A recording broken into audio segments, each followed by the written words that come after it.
رحم اللہ عنک الفاتح.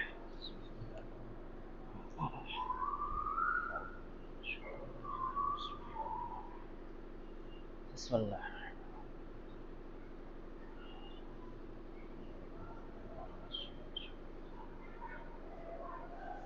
لا حول ولا قوة الا باللہ العلی العظیم. اعوذ باللہ من الشیطان الرجیم. بسم اللہ الرحمن الرحیم. رب اشرح لی صدری ویسر لی امری واحلل عقدۃ من لسانی یفقهوا قولی. الحمد للہ الذی ہدانا لہذا وما كنا لنهتدی لولا ان ہدانا اللہ. لقد جاءت رسل ربنا بالحق مولانا مولى الثقلين جد الحسن والحسين ابي القاسم محمد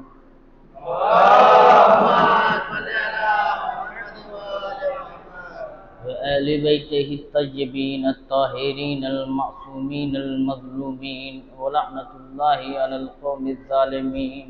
أما بعد فقد قال الله تبارك وتعالى في قرآن مجيد. بسم الله الرحمن الرحيم. كذلك يبين الله لكم الآيات لعلكم تتفكرون في الدنيا والآخرة. صلوا على محمد وعلى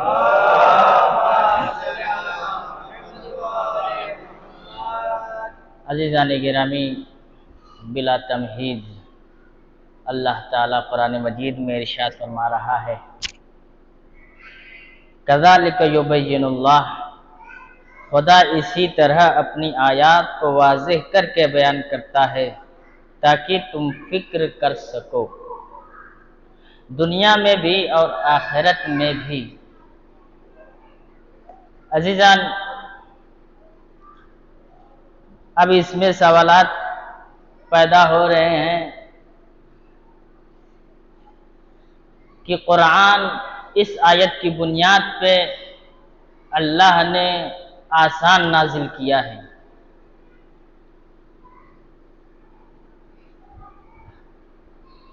اور ہم سے کہا کہ اے صاحب فکر، اے صاحب تدبر، تم اس میں فکر کر سکو، اس لیے میں نے آسان اور واضح طور سے قرآن کو نازل کیا ہے. دنیا میں بھی اور آخرت میں بھی. اب یہاں پہ بھی سوال ہوا کہ قرآن آیا صرف دنیا کے لیے ہے، صرف دنیا میں ہدایت پانے کے لیے ہے، یا پھر آخرت کے لیے بھی ہے؟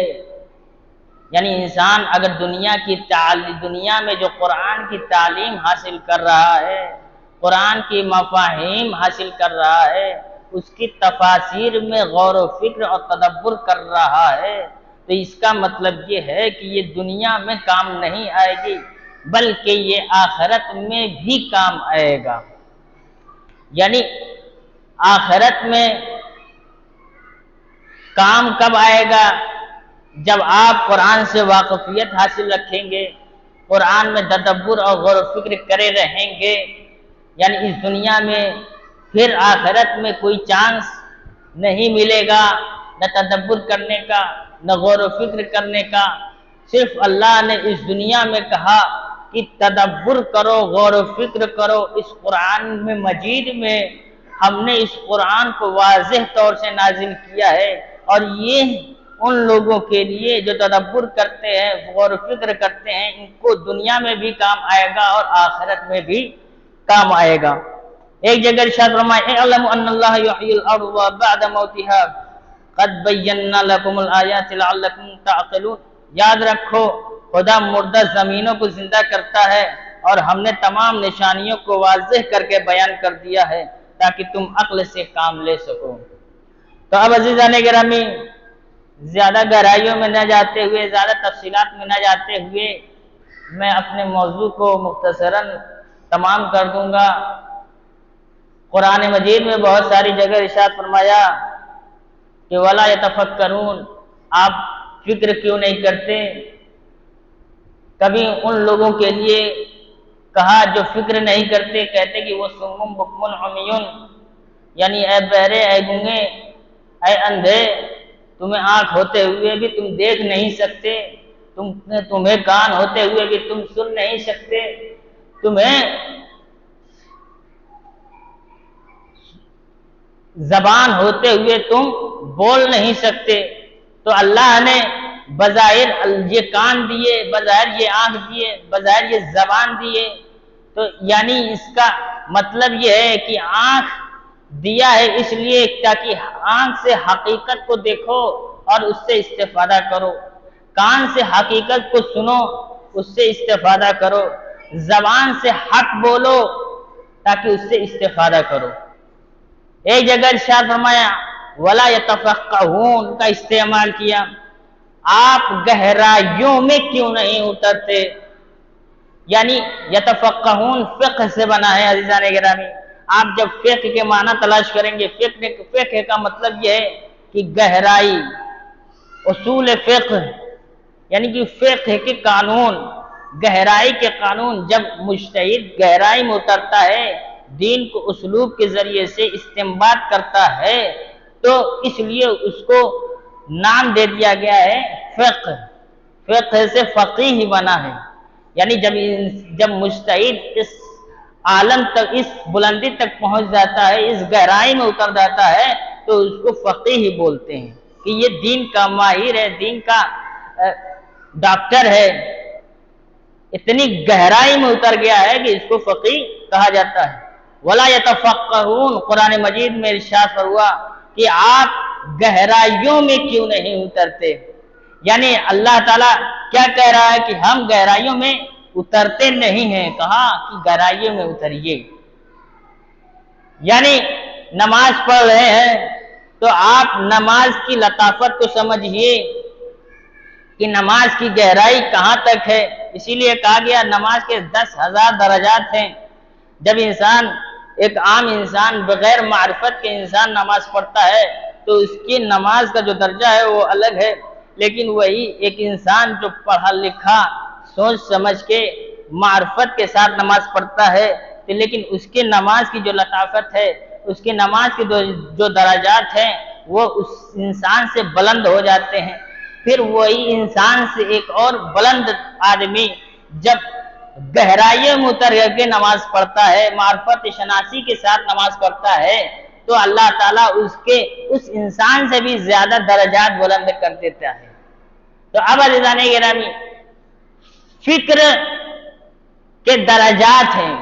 انسان جس فکر کے عنوان سے اپنے زندگی میں عمل کرتا ہے، اتنا ہی اسی فکر کے عنوان سے اللہ تعالیٰ اس کو ثواب دیتا ہے، جزا دیتا ہے۔ اسی لیے جنت کے کئی درجات ہیں، پہلی منزل، پھر دوسری منزل، تیسری منزل، چوتھی منزل۔ بہت سارے روایات میں یہ بھی لکھا ہے انسان جب جنت میں جائے گا تو اپنے بلند مقام والے انسان کو دیکھے گا، پروردگارا کہ مجھے ایسا کیوں نہیں بنا دیا تھا، کہ اس قابل کیوں نہیں بنایا کہ میں اس سے برابر میں آ جاتا۔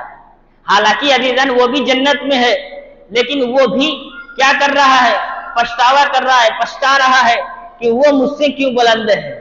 اسی طریقے سے انسان اپنے عمل میں جتنی گہرائی، جتنی تفکر کے ساتھ عمل کرے گا، معرفت کے ساتھ عمل کرے گا، اس کے ساتھ ساتھ درجات اللہ تعالیٰ بلند کرے گا۔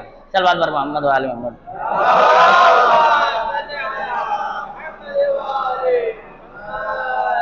توجہ جانے کے نامی، اب کیسے ثابت ہو کہ تفکر کے عنوان سے انسان کے درجات بلند ہوتے ہیں؟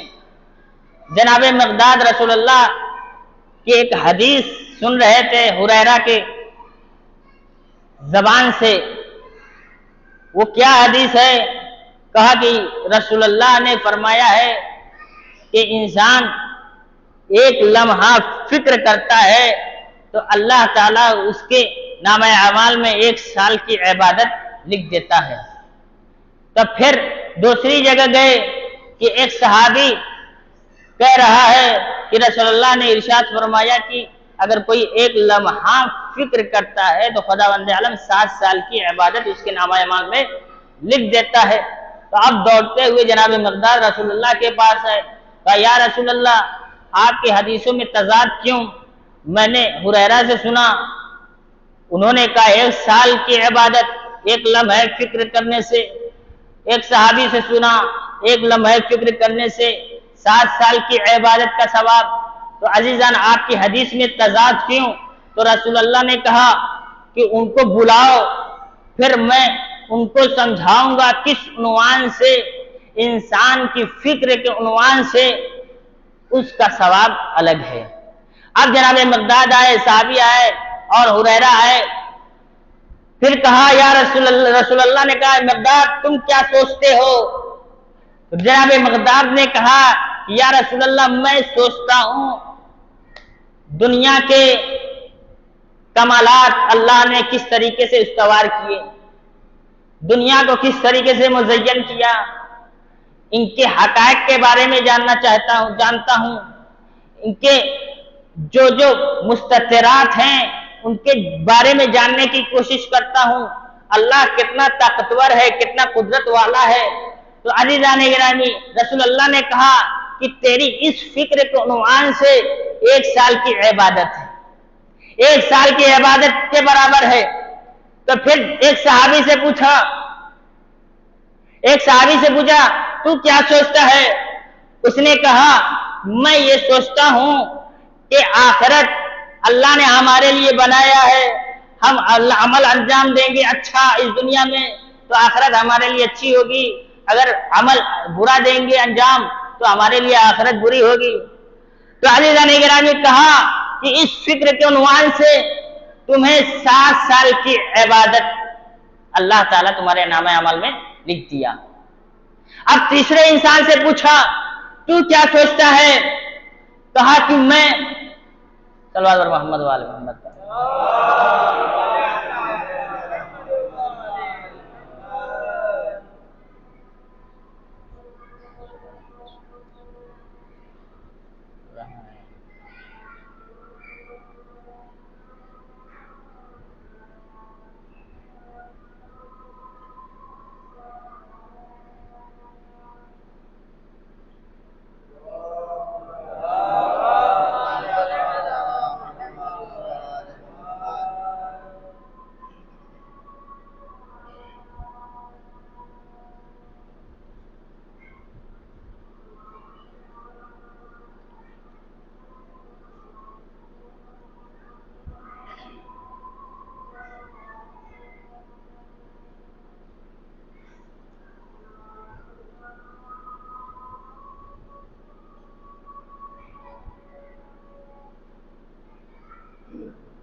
تو عزیزان گرامی تیسرے انسان سے پوچھا کہ تو کس اعتبار سے سوچتا ہے، تو کس گہرائی کے عنوان سے سوچتا ہے؟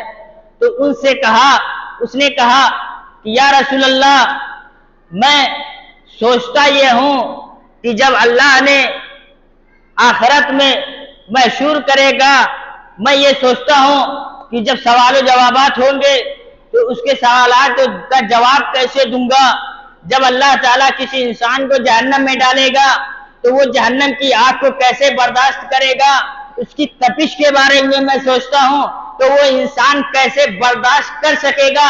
تو رسول اللہ نے کہا کہ تیری اس سوچ کی بنیاد پر پروردگار عالم نے تمہارے نام اعمال میں 70 سال کی عبادت لکھ دیا۔ کیوں؟ کہ ان کے سوچنے میں فرق تمہارے سوچنے میں فرق، یعنی تین انسانوں کی سوچنے میں رسول اللہ نے یہ پیغام سنا دیا کہ دیکھو جس نے جو سوچا تھا وہ دنیا تک محدود تھا، اس نے سوچا تھا تھوڑا سا اور آگے بڑھ گیا، لیکن جو تیسرے انسان نے سوچا تھا وہ اور آگے بڑھ گیا۔ تو یعنی اللہ تعالیٰ انسان کے سوچنے کے عنوان سے جب عمل کرتا ہے اپنی سوچ اپنی گہرائی کے اعتبار سے، تو پروردگار عالم اس سوچ کی بنیاد پر، اس گہرائی کی بنیاد پر، اس معرفت کی بنیاد پر پروردگار عالم اس کے نامہ اعمال میں اتنے درجات بلند کرتا ہے جتنے بلند وہ سوچتا ہے، جتنا بلند وہ معرفت حاصل کرتا ہے۔ صلوات بر محمد و آل محمد پر۔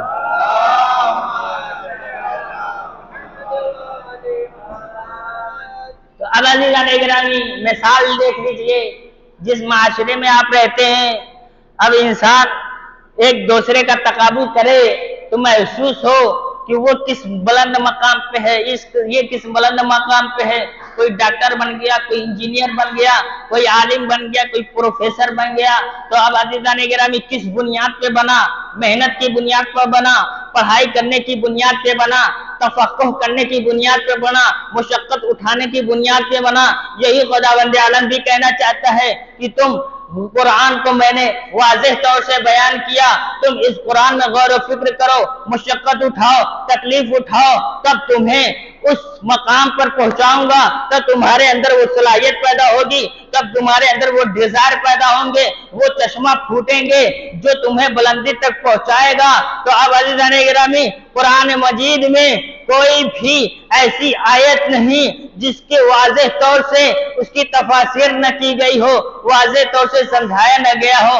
یہ الگ بات ہے، جو الگ سوال کرتے ہیں قرآن بہت مشکل ہے، قرآن بہت آسان نہیں ہے۔ تو عزیزان گرامی پہلے ہی پارے میں اللہ نے کہا کہ ہم نے قرآن کو بہت آسان طریقے سے نازل کیا ہے۔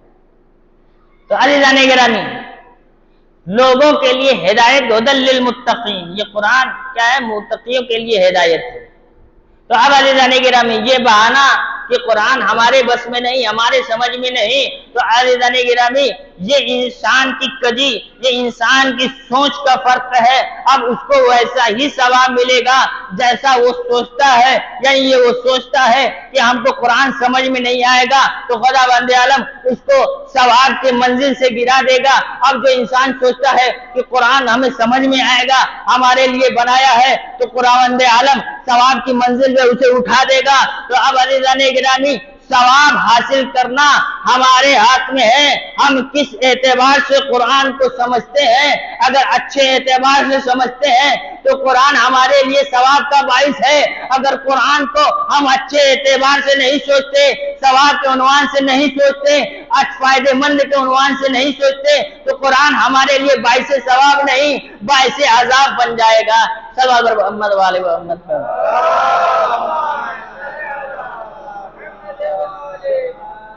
اب عزیزان گرامی زیادہ وقت نہ لیتے ہوئے تو عزیزان ایک صحابی آیا رسول اللہ کے پاس، کہا یا رسول اللہ مجھے کچھ ہدایت دے دیجئے، کچھ ایسی چیز بتا دیجئے جس کے ذریعے سے میں اپنے منزل، اپنا سفر اور اپنا زندگی اچھی سے گزاروں۔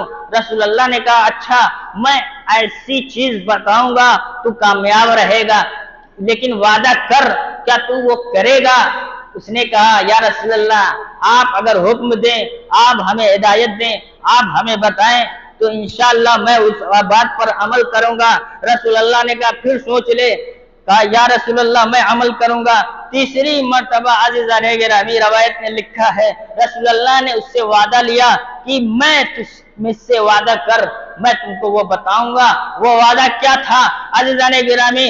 رسول اللہ نے کہا کہ جب تو کوئی کام کر تو پہلے اس کے بارے میں سوچ، کیا اس کام کے کرنے سے مجھے فائدہ ہے یا اس کام کے کرنے سے مجھے نقصان ہے؟ تو اگر نتیجہ فائدہ ہوتا ہے تو اس کام کو انجام دے، اگر نتیجہ نقصان ہوتا ہے تو اس کام کو ترک کر دے۔ تو عزیزان گرامی پھر کہا کہ جب کوئی بزنس کر تو اس بزنس کے بارے میں سوچ کہ وہ بزنس میرے لیے فائدہ ہے یا میرے لیے نقصان دہ ہے، اس نتیجے تک پہنچ، اگر فائدہ ہے تو اس کو انجام دے، اگر نقصان دہ ہے اس کو انجام نہ دے۔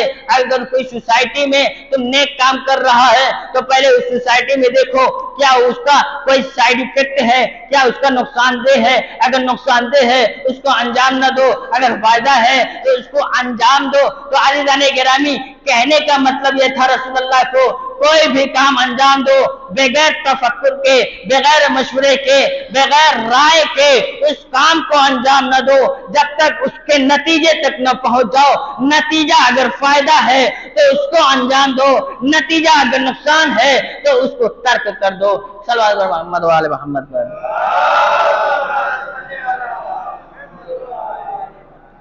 بس عزیزان گرامی، میں نے اپنے موضوع کا عنوان ختم کیا۔ ایام اعضاء کا تسلسل جاری ہے، ماتنداری اس دنیا میں برپا ہے، الگ الگ انداز سے عزاداری ہو رہے ہیں۔ ایام سکینہ چل رہے ہیں، وہ مظلومہ جن کے بنت المصائب کے نام سے یاد جانا جاتا ہے، ایک وہ بی بی زینب جن کو ام المصائب کے نام سے جانا جاتا ہے۔ ہاں، عزاداران مظلوم کربلا زیادہ تفصیلات میں نہ جاتے ہوئے دو منزل آپ کے سامنے بیان کروں گا، زحمت تمام کر دوں گا۔ ہاں، عزاداران مظلوم کربلا جب قافلہ شام کی طرف جانے لگا تھا تو راستے میں ایک خاتون بی بی سکینہ کے پاس آتی ہے، کہتی اے سکینہ، یہ کچھ کھجورے لے لو، میرے لیے دعائیں کر دینا۔ ہاں عزاداران مظلوم کربلا، سکینہ نے کیا کہا عزادارو؟ سکینہ نے کہا کہ مجھ پہ صدقہ حرام ہے، ہم ذریت رسول ہے، ہم آل نبی ہے، ہم پہ صدقہ حرام ہے، تم کھجور لے جاؤ، تم ہمیں صدقہ نہ دو۔ ہاں عزادارو، تاریخ نے لکھا پھر وہ خاتون گھر جاتی ہے، نظر لے کر آتی ہے، سکینہ کے پاس آتی ہے، کہتی ہیں یہ صدقہ نہیں ہے بلکہ یہ نظر ہے، اس نظر کے عنوان سے میرے لیے دعا کر دو۔ اے سکینہ، میرے لیے دعا کرو گی، میں بہت احسان مند رہوں گی۔ عزاداران مظلوم کربلا، جناب سکینہ نے دعا کی۔